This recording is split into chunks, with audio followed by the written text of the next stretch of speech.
Pag-usapan natin ngayon ang inyong tsansa para sa Express Entry Category-Based Selection. Kasi for this year 2025, may mga pagbabago. Guys, isinama ang education. Uy, yung mga early childhood educators dyan. At iba pang uri ng teachers.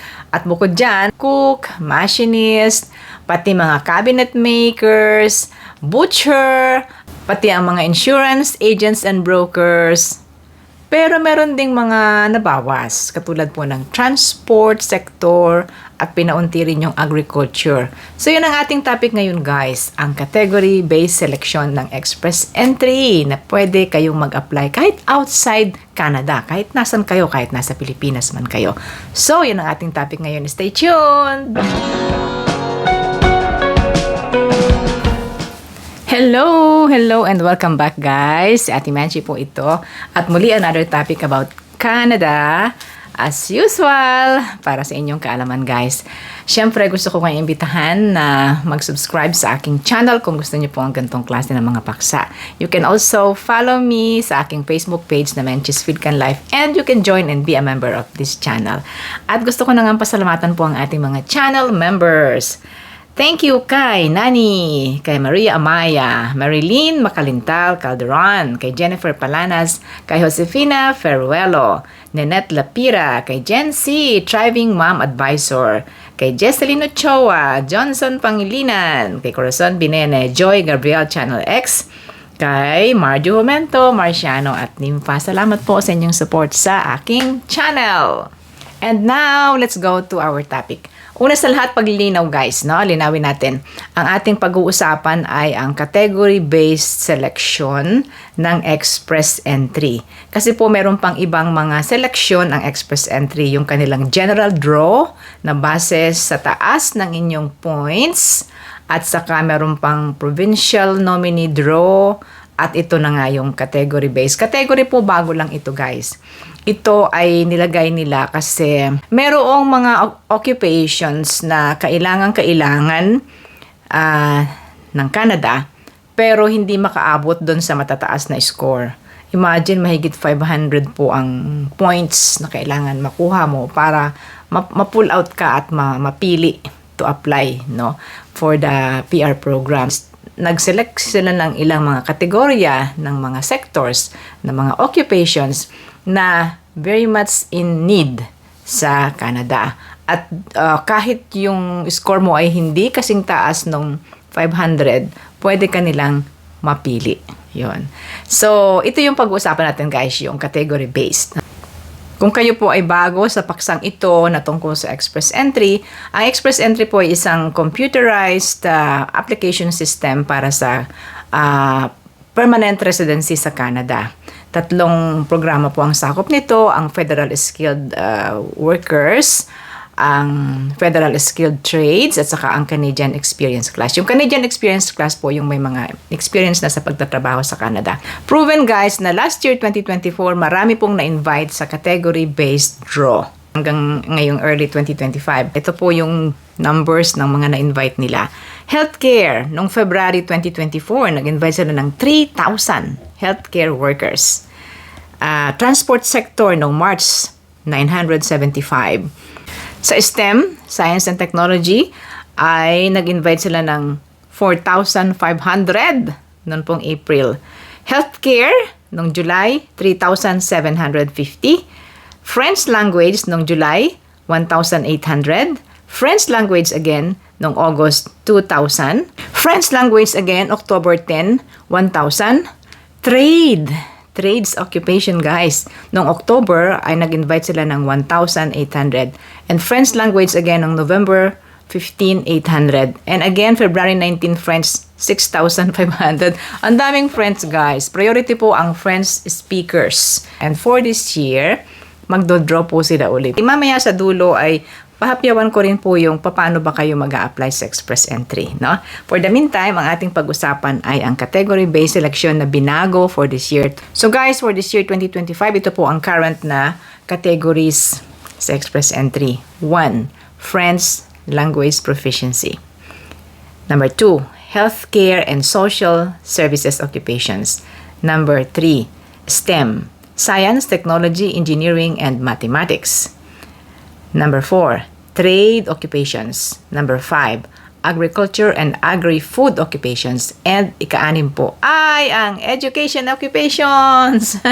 Marami nagtatanong sa akin palagi kung paano mag-a-apply ang teacher sa Canada. Ayon sa IRCC, para masupplement po yung pangangailangan dun sa mga na-identify na economic goal ng Canada. So, for this year, guys, ang mga noticeable na pagbabago, bago yung education, no? Yan, napasama. Pero, umunti po ang nasa agriculture. At mamaya makikita nyo kung ano na lang natitira sa agriculture sector. At saka, yung transport sector po inalis. Inalis po ang transport sector sa category. At meron pong 6 na bago na occupations sa healthcare sector. Yun. So, ayan ha. Tingnan na natin guys kung ano-ano ang mga nakalista ngayon. Yan. Find out who are eligible for each category. Mag-umpisa tayo sa French language. Sa French language naman ay yung merong minimum na score na 7 in all language abilities sa French language test. Okay? Yun po yun. Sa healthcare, ito interesting para sa atin, mga Pilipino. Healthcare and social services. Ano ang mga nakalista dyan? Ang requirement po ay mga sumusunod. Kailangan meron kayong 6 na buwan na full-time continuous work experience sa nakalipas na 3 taon. Yan po ang sinasabi ng Canada lagi na recent. Yung at least in the past 3 years. Yun yung recent. At dapat meron kang 6 months at least of continuous full-time work or kung part-time man ay yung equivalency nito. No? In a single occupation listed in the table below, babasahin ko, in Canada or abroad. Yun. Pwede pa lang ang experience nyo ay in Canada or abroad, sa Pilipinas man or kahit saang bansa. Okay, ito na. Animal health technologist and veterinary technicians. Okay, VetMed. Audiologist and speech language pathologist, cardiology, technologist and electrophysiological diagnostic technologist, chiropractors, dental hygienists and dental therapists, dentists, dietitians and nutritionists, general practitioners and family physicians, licensed practical nurse. Ay, marami pala ito guys. So, ililink ko na lang po lalagay ko ang link sa ating description box kasi madami. Pages 1 to 4. Yun. So, hindi ko na mababasa sa inyo isa-isa po yun, no? And then, inyo na lang pong basahin mula sa ating description box. Kung makita nyo na yung dating nakalista ay nawala na ngayon, that's because of the changes. At yung dating wala at napadagdag ngayon, that's because of the changes. Okay? Science and technology, engineering, and mathematics STEM po yan. Tingnan natin kung dumami. 2 pages, guys. Architecture and science managers, civil engineering technologists and technicians, civil engineers, cybersecurity specialists, electrical and electronics engineering technologists, electrical and electronic engineers, geological engineers, industrial manufacturing engineers, insurance agents and brokers.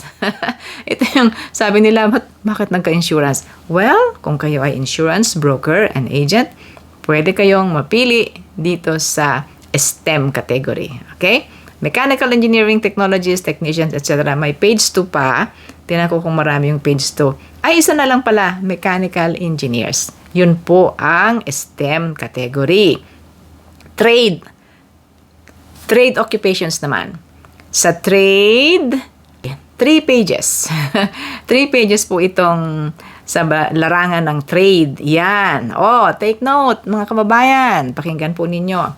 Contractors and supervisors, oil and gas drilling and services, floor covering installers, painters and decorators except interior decorators, roofers and shinglers, concrete finishers, other technical trades and related occupations, water well drillers, electrical mechanics, heating and refrigeration, and air conditioning, HVAC, ayan, HVAC technicians, heavy duty mechanics, equipment mechanics, Construction and industrial mechanics, bricklayer, ito na po yung sabi ko sa inyo, cabinet makers, carpenters, gas fitters, plumbers, industrial electricians except for industrial and power system, welders and related machine operators, sheet metal workers, and sa last page ay machinists, machining and tooling inspectors, home building and renovation managers, construction managers, cooks,